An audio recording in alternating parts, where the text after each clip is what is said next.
Hello everyone, हजुरहरूलाई स्वागत छ मेरो आजको भिडियोमा। आजको मेरो भिडियो चाहिँ घर पूजाको तयारीमा छ हैन।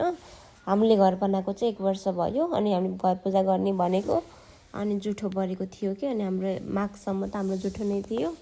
अनि त्यही भएर चाहिँ हामीले अब समय मिलाएर चाहिँ हामीले फागुनमा चाहिँ घर पूजा गर्ने निर्णय गरेको छौँ। यही 2082 को फागुनको 23 गते चाहिँ हामीले घर पूजा गर्ने निर्णय गरेको छौँ। अनि त्यही भएर चाहिँ हामी सबैजना आफ्नो काममा चाहिँ जुटिरहेको छौँ। यसलाई चाहिने तयारीहरू के हुन्छ सबै चाहिँ आफ्नो ठाउँबाट चाहिँ सबैले गरिरहेको छौँ। अनि हाम्रो यहाँ खाजा खाने बेला भएको छ। अनि कसैले चाहिँ अब चामल केलाउने, कसैले बत्ती काट्ने, कसैले टपरी गाँच्ने, हरेक काम चाहिँ सबैले मिलेर गऱ्यौँ। अनि हाम्रो चाहिँ छिमेकीहरू, हाम्रो आफन्तीहरू चाहिँ एकदमै सहयोगी भएको हुनाले नयाँ ठाउँमा हैन कस्तो होला के होला भन्ने थियो, तर एकदमै सजिलो भयो हामीलाई पूजा सम्पन्न गर्नको लागि। उहाँहरूले गर्नुभएको साथ सहयोगको लागि हामी सधैँ धन्यवाद नै हुनेछौँ हैन, सधैँ कृतज्ञ नै हुनेछौँ। अनि यहाँ चाहिने कामहरू चाहिँ हाम्रो छिमेकीहरूले आफन्तले गरिराख्नु भएको छ। हामीलाई त केही पनि थाहा थिएन के गर्नुपर्छ के गर्नु हुँदैन। अब पहिलोचोटि नै भन्नु पर्यो हामीलाई चाहिँ हैन यस्तो गरेको। अनि त्यही भएर उतापट्टि जग्गी हो कि मण्डप के बनाउनु पर्ने रहेछ, पण्डितजी पनि आइसक्नु भएको थियो। अनि हाम्रो सबै छिमेकीहरूले गरिदिनु भयो के गर्न पर्ने थियो, के टास्न पर्ने थियो हैन, के गाड्न पर्ने थियो, हरेक कुरा गरिदिनु भयो। किचन पनि छिमेकीहरूले आफन्तहरूले सम्हालिदिनु भयो। अनि त्यही नै हो, एकदमै खुसी लाग्यो। हामीले अब काम गर्न सजिलो हुने भयो। त्यो हाम्रो घर सम्हालिदिने मान्छे पूजाको लागि हामीले पाउँदाखेरि धेरै खुसी छौँ। अनि पछि उहाँहरूले चाहिँ बाँस गाड्नको लागि चाहिँ अब तल मोजाइक टाइल छ नि त, अनि त्यही भएर कसरी गर्ने के गर्ने त्यहाँ हेर्दै हुनुहुन्छ। अनि यहाँ चाहिँ बुवा आमाहरू चाहिँ नानीमुखी श्राद्ध गर्दै हुनुहुन्छ, हाम्रो पूजाहरू नरोकियोस् जुठो सुत्केर परेर भनेर।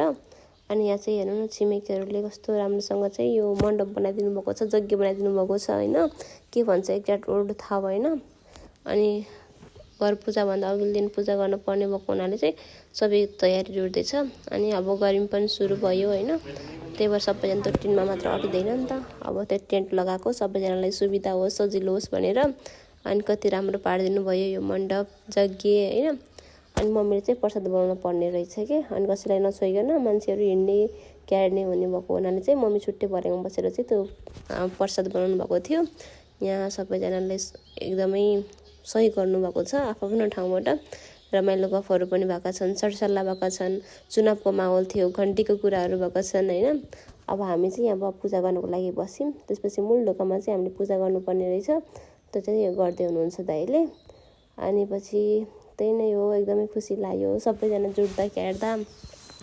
अनि कसरी गर्ने रहेछ भन्ने कुरा अरूकोमा देखेको थिएन हैन। गए पनि एकैछिन गइन्थ्यो आइन्थ्यो, आफ्नोमा पढ्दाखेरि हरेक कुरा सिकिँदो पनि रहेछ।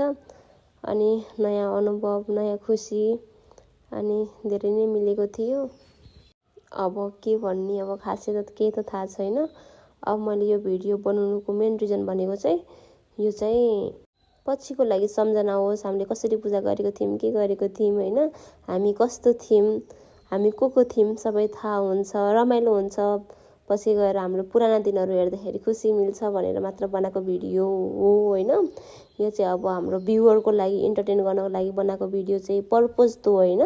मेरो पर्पज भनेको चाहिँ जस्ट हाम्रो मेमोरी होस्, फ्युचरमा गएर हेर्नको लागि चाहिँ हामीले ओहो हामीले यस्तो गरेको थियौँ है, हाम्रो घर पूजा उहाँ यस्तो हुनुहुन्थ्यो है, हामी यस्तो थियौँ है भनेर चाहिँ थाहा होस् भनेर मात्र हो, जस्ट मेमोरीको लागि। अब मोबाइलमा भएपछि स्पेस पनि फुल हुन्छ, हराएर जाला हैन। युट्युबमा राखेपछि चाहिँ अब यो जोग्यला पछि हामीले मात्र हेर्न पाइन्छ हाम्रो मोबाइलमा भएपछि, तर युट्युबमा राखेपछि यदि कसैले इच्छा गर्नुभयो हेर्न भने उहाँहरूले पनि हेर्न पाउनुहुन्छ नि त। त्यसकै लागि हो। यहाँ दाइले चाहिँ पञ्चामृत बाँड्दै हुनुहुन्छ पूजा सम्पन्न भइसकेपछिको। यो चाहिँ घर पूजाभन्दा अघिल्लो दिनको है, नानीमुखी श्राद्ध भएको बेलाको। अनि यहाँ चाहिँ मैले प्रसाद बाँड्दैछु। मैले चाहिँ आफै झिकेर खानु भनेको थिएँ, तर आफूले दिन पर्ने रहेछ, त्यो चाहिँ सिकाउँदै हुनुहुन्छ मलाई। थाहा थिएन आफै झिक्ने होला भन्ने भएको थियो। अनि त्यही नै हो। हजुरहरूलाई कस्तो लाग्यो यो भिडियो? यो भिडियो इन्टरटेनमेन्ट पर्पज भन्दा पनि यो जस्ट मेमोरी पर्पजको लागि हो। यहाँ आउनुभएको, काम गर्नुभएको जतिलाई चाहिँ, सहयोग गर्नुभएको जतिलाई चाहिँ किचनबाट नै खाजा बनाएर पुरी सब्जी अचार बनाएर खुवाउनु भयो। अनि त्यसपछि हामी बेलुका चाहिँ हाम्रो चुनावको माहौल थियो नि त। अनि हामी चाहिँ अब त्यही माहौलमा चाहिँ निर्वाचन कार्यालय गएको थियौँ, नाचेर पनि आयौँ, एकदमै रमाइलो भयो। घन्टीको सपोर्टर धेरै देखेको हुँदाखेरि होइन, घन्टीको माहौल थियो नि त। अनि हामी एकछिन नाच्यौँ, रमाइलो गऱ्यौँ, सबै ग्रुपमा छिर्दै नाच्दै गऱ्यौँ। त्यसपछि अब त्यति बेर बस्यौँ, धेरै बेर बस्नु नै भएन, सुत्न पनि जानु पर्यो, भोलि छिट्टै उठ्नु पर्ने थियो घर पूजाको लागि। बहिनीले चलाइन्, म बसेँ अनि हामी चाहिँ गयौँ। Bye, see you.